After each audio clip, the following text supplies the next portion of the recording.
బండి సంజయ్ వాళ్ళ కొడుకు కూడా పోయి పోలీస్ స్టేషన్లో అంతకంటే ముందే కంప్లైంట్ ఇచ్చిన వాళ్ళు కంప్లైంట్ ఇచ్చిన తర్వాత 2 గంటల తర్వాత వీళ్ళు వచ్చి కంప్లైంట్ ఇచ్చారు.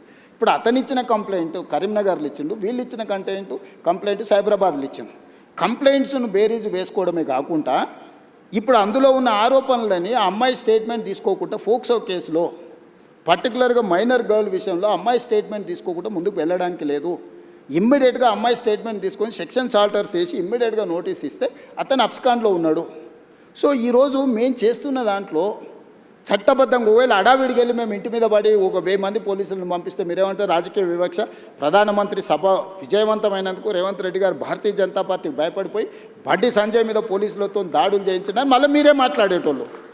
సో ఇప్పుడు ఎవరికి మా ప్రభుత్వంలో నేను మీకు చెప్తున్నా, అది సినిమా స్టార్లు అయినా సరే, ప్రజాప్రతినిధులైనా సరే, వాళ్ళ పిల్లలైనా సరే, ఎవ్వరికి మినహాయింపు లేదు. మీరు నన్ను చూసిండ్రు సినిమా తారల విషయంలో ఎట్లా వ్యవహరించినా, ప్రజాప్రతినిధులు డ్రగ్స్లలో దొరికితే ఏ రాష్ట్రంలోనైనా ఏ పార్టీలైనా నేను ఏ విధంగా తీసుకొచ్చినా ఇందులో కూడా ఎలాంటిది లేదు. ఇది మైనర్ గర్ల్ ఇష్యూ. మేము గట్టిగా చెప్పడానికి లేదు, ఎట్లా పడితే అట్లా వ్యవహరించడానికి లేదు. ఆ బాధిత కుటుంబానికి రాష్ట్ర ముఖ్యమంత్రిగా నేను న్యాయం చేస్తానని ఒక హామీ ఈ వేదిక నుంచి ఇవ్వగలుగుతారా సార్? నేను అనేది ఎవరైతే నేరస్తులు ఉందో 100% శిక్షించే బాధ్యత నాది. హోంశాఖనే కాదు, నేను ముఖ్యమంత్రిని, నేను పక్కడ్బందీగా ప్రణాళిక చేస్తున్నా. నేను ఒకవేళ సహాయం చేయాలనుకుంటే ఫోక్సో కేసే పెట్టాను కదా నర్సింగ్. ఫోక్సో కేసు పెట్టిన కంప్లైంట్ వచ్చిన గంటలో ఫోక్సో కేసు పెట్టిన అంటే what is my commitment? POCSO case ఎందుకు పెడతాం? ఏదో అమ్మాయి వచ్చింది, మదర్ వచ్చింది, మదర్ కంప్లైంట్తోని ఫోక్సో కేసులు పెట్టడం సీరియస్ సెక్షన్స్ పెట్టలేము.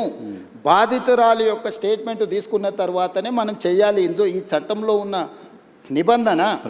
సో ఇప్పుడు కొన్నిసార్లు మైనర్ పిల్లలు ప్రేమించుకుంటారు. వాళ్ళ ప్రేమ విషయం తల్లిదండ్రులకు నచ్చకపోతే తల్లిదండ్రులు కొన్నిసార్లు కోపానికి వస్తారు, కొన్నిసార్లు డిఫరెంట్గా వాటి మీద ఒత్తిడి తీసుకొస్తుంటారు. ప్రభుత్వం అనేది అసర్టైన్ చేసుకోవాలి కదా. దట్టు ఒక ప్రధానమంత్రి వచ్చే ముందలా వచ్చిన 2 ఫిర్యాదులు, అక్కడనేమో హానీ ట్రాప్ అని బండి సంజయ్ కుటుంబం కేసు పెట్టింది, ఇక్కడేమో మైనర్ అమ్మాయి మీద లైంగిక దాడి జరిగిందని వీళ్ళు కేసు పెట్టారు. రెండింటిని పరిశీలించడానికి పోలీసులకు కనీసం 24 గంటలని పడితే వాళ్ళు ఇచ్చింది రాత్రిపూట. ఒక ఆయన 8 తారీఖు 5 గంటలకు ఇస్తే ఇంకొకరు 8 తారీఖు 9 గంటలకు ఇచ్చిండ్రు. 9 తారీఖు నాడు ఎంబడే మేము రంగంలో దిగి పోలీసులు మొత్తం తీసుకొని మొత్తం స్టేట్మెంట్స్ రికార్డ్ చేసి సెక్షన్స్ ఆల్టర్ చేసిన 9 తారీఖు. 10 తారీఖు నాడు ప్రధానమంత్రి మొత్తం నేను పర్యటనలో ఉన్న మొత్తం వ్యవస్థ ఉంది. 11 పొద్దున్నే నేను సమీక్ష చేసి ఒక ఉమెన్ IPS ఆఫీసర్ని అపాయింట్ చేసి కంప్లీట్గా డీటెయిల్ చేసి సెక్షన్స్ ఆల్టర్ చేసి బండి సంజయ్ ఇంటికే కాదు, బండి సంజయ్ బావమర్ది ఇంటికి ఢిల్లీలో కూడా అందరినీ 5 పోలీస్ టీంలను ఈరోజు పంపించినాం. ఎక్కడన్నా ప్రభుత్వం కేసుని ఏమైనా డైల్యూట్ చేసిందా? ఇప్పుడు కొడుకు నేరం చేస్తే తండ్రిని అరెస్ట్ చేస్తారా? నువ్వు చెప్పు. ఇట్లాంటి కేసులలో ఇప్పుడు కొడుకు ఏదైనా తప్పు చేసినా అంటే బండి సంజయ్ని అరెస్ట్ చేయాలా? ఏం కోరుకుంటుండ్రు? ఇప్పుడు బండి సంజయ్కి బీఆర్ఎస్ వాళ్ళకు పొసగలేదా, పొసిగిందా, ఎక్కడైనా తేడా వచ్చిందా, ఇవన్నీ నేను చెప్పలేను. కానీ RS ప్రవీణ్ కుమార్ గారు వాలంటీర్ రిటైర్మెంట్ తీసుకున్న ఆఫీసర్, ఆయనే ఇన్వెస్టిగేటింగ్ ఆఫీసర్ అనుకుంటా. ఆయన IPS కాదు, ఇప్పుడు is no more IPS officer. ఆయన రిటైర్ అయిపోయింది. ఓ గడీలకు వ్యతిరేకంగా కొట్లాడుతున్నాడు. ఇప్పుడు ఆ గడీల దగ్గరనే గుణ్ కుమార్ గారికి బండి సంజయ్కి పంచాయతీ ఉండొచ్చు. ఆ పంచాయతీ రాజకీయాలలో వాళ్ళు ఏమన్నా తెలుసుకొని ఎవరినెవరైనా తిట్టుకొని ఎవరినెవరైనా కొట్టుకొని, ఇప్పుడు ఆయన ఎవరో వాళ్ళ ఎమ్మెల్యే తిట్టిండు, వాళ్ళు వచ్చి వీళ్ళని తన్నిండ్రు. ఆయన ఏమంటుండు, వాడు తిడితే నేను దాంతో నాకు గెలిచిన చదువు ఇదే అని ఆయన అంటుండు. నేనేమంటున్నా, ఎవరు ఫిర్యాదు చేసినా కూడా దానికి క్షుణ్ణంగా పరిశీలించి కేసులు కచ్చి చట్ట ప్రకారం శిక్షిస్తా అంటున్నా. ఇన్ని రోజులు బీఆర్ఎస్ వాళ్ళు ఏమన్నారు, మన బీజేపీ వాళ్ళు ఏమన్నారు, రేవంత్ రెడ్డి KTRను KCRను జైల్లో పెడతలేడు, వీళ్ళిద్దరు కుమ్ముక్కైనరు అన్నారు. ఇప్పుడు బీఆర్ఎస్ వాళ్ళు ఏమంటున్నారు, రేవంత్ రెడ్డి బీజేపీ వాళ్ళు కుమ్ముక్కైనరు, బండి సంజయ్ని జైల్లో పెడతలేడు. ఇప్పుడు KTRకి సంబంధించిన కేసులు ఉంటే పద్ధతి ప్రకారం విచారణ ఛార్జ్షీట్లు క్లెయిమ్ చేసినాం. ACB ఇప్పుడు నోటీస్ ఇచ్చింది కదా. నేను ఎవరి పట్ల బీఆర్ఎస్ అయినా, బీజేపీ అయినా, MIM అయినా, ఇంకో రాజకీయ పార్టీ ఏదైనా, నా పార్టీలో ఉన్న వాళ్ళనైనా చట్ట ప్రకారం విచారణ చేసి, ఇది పిల్లల భవిష్యత్తుకు సంబంధించింది. వైఎన్ఆర్ నేను క్లియర్గా చెప్తాను, ఇది పిల్లలకు భవిష్యత్తుకు సంబంధించింది. ఏ చిన్న మిస్టేక్ విచారణలో ప్రభుత్వం చేసినా ఆ పిల్లల జీవితాలు పూర్తిగా దెబ్బతింటాయి. అది అమ్మాయి కావచ్చు, అబ్బాయి కావచ్చు. ఇప్పుడు ఆ అమ్మాయికి సంబంధించి 2 డేట్ ఆఫ్ బర్త్లు 2 సర్టిఫికెట్లు ఉన్నాయని వాళ్ళకు ఫిర్యాదు చేశారు. నేను అసర్టైన్ చేసుకోవాలి కదా. ఇప్పుడు ఆ స్కూల్కి వెళ్ళాలన్నా, 10th క్లాస్ సర్టిఫికేట్ తీసుకోవాలన్నా, ఆ అమ్మాయి ఏ హాస్పిటల్లో జన్మించిందో హాస్పిటల్ నుంచి బర్త్ సర్టిఫికేట్ తీసుకోవాలన్నా, ఆ అమ్మాయికి సంబంధించిన ఆధార్ కార్డు తీసుకోవాలన్నా, ఈ 3 రకాల సర్టిఫికెట్లు సేకరించాలంటే పోలీసులకు కనీసం 24 గంటలు పట్టదా? ఆ అమ్మాయి చదువుకున్న స్కూల్ ఎక్కడుందో ఫస్ట్ మేము కనుక్కోవాలనా? ఆ అమ్మాయి ఆధార్ కార్డు ఎక్కడుందో తీసుకోవాలనా? ఆ అమ్మాయి ఏ హాస్పిటల్లో జన్మించిందో వివరాలు సేకరించాలనా?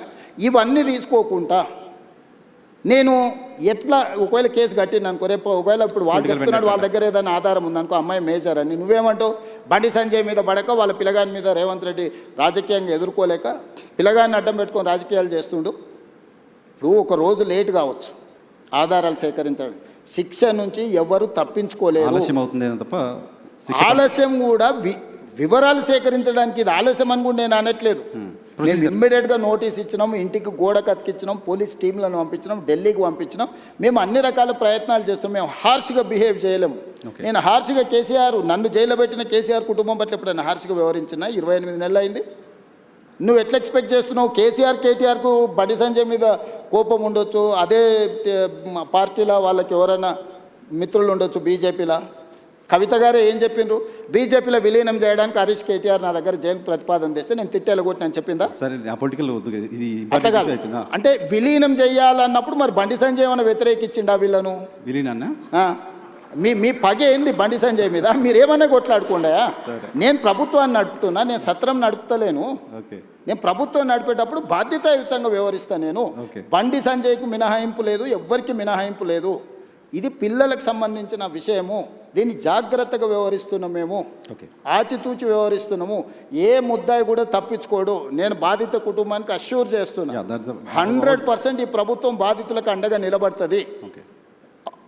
తప్పు చేసిన వాళ్ళను తప్పకుండా శిక్షిస్తుంది. ఇందులో మీకు ఒక విషయము, డిసెంబర్ 31, 2025 కంటే ముందు జరిగిన సంఘటనలే ఫిర్యాదులు ఉన్నాయి. జనవరి 1, 2026 నుంచి ఇక్కడి వరకు ఫిర్యాదుల సంఘటనలు లేవు. 4-5 నెలల క్రితం జరిగిన సంఘటనల మీద ఫిర్యాదు వచ్చినప్పుడు 4-5 నెలల కింద ఎక్కడెక్కడ సంఘటనలు జరిగిన వివరాలు సేకరించడం కొంత సమయం పట్టదా? ఇప్పుడు నిన్న జరిగిందో మొన్న జరిగిందో, నిన్న మేము ఎక్కడో వెళ్తే మా మీద ఇట్లా దాడి జరిగిందంటే ఆ విచారణ వేరు.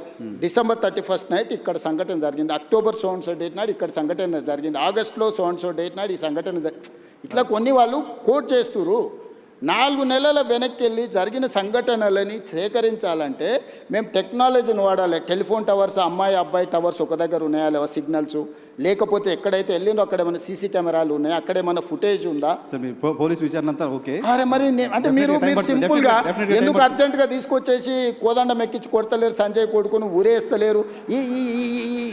ఈ అంటే ఏమంటారు, ఇది ఇది ఎట్లా ఆన్సర్ చేయాలి? నేను దాని గురించి ఎక్కువ డిస్కషన్ ఒకటి జనరల్గా ఆన్సర్ చేయాల్సింది ఏంటంటే, భారత హోంశాఖ మంత్రి కొడుకు కేసు అయిన తర్వాత పారిపోవడం ఏంటి? అది చాలా తప్పు. అది బండి సంజయ్ గారు నైతిక బాధ్యత తీసుకొని కొడుకుని ఎంబడే విచారణ